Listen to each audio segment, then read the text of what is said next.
Roger Stone, former advisor to former President Donald Trump, is out this week with a new conspiracy theory about what actually took place on January 6th.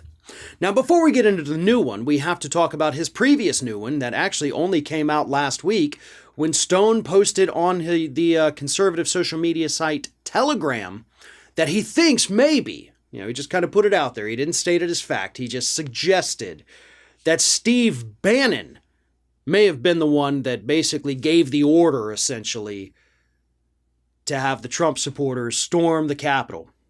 Well, a few days after that one didn't hit, Stone reemerged on conservative media with a new conspiracy theory, this time, of course, claiming that it was Antifa foot soldiers who somehow herded all of the Trump-supporting sheep into the Capitol that day. Here's what Stone has to say.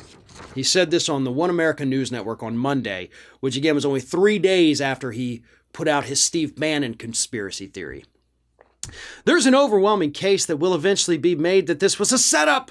Those leading the charge into the building were in fact infiltrated by Antifa, and that, yes, some innocent people engaged in trespassing.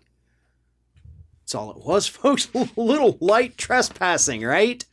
But of course, they were being herded like sheep by the Antifa leaders on the front line.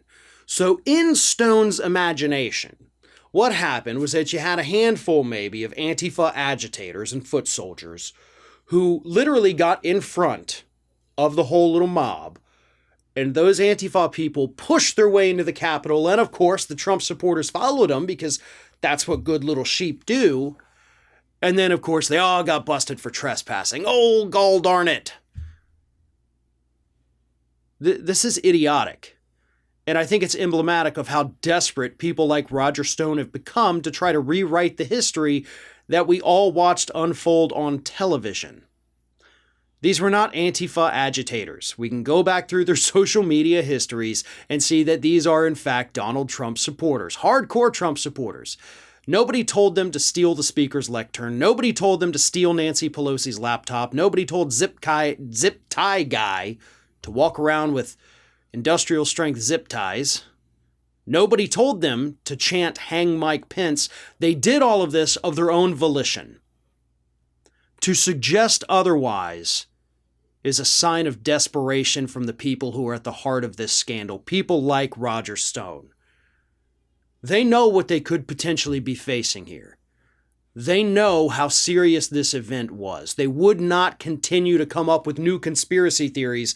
In the case of Roger Stone, multiple conspiracy theories in a given week, if they didn't know how bad the situation really was for them personally.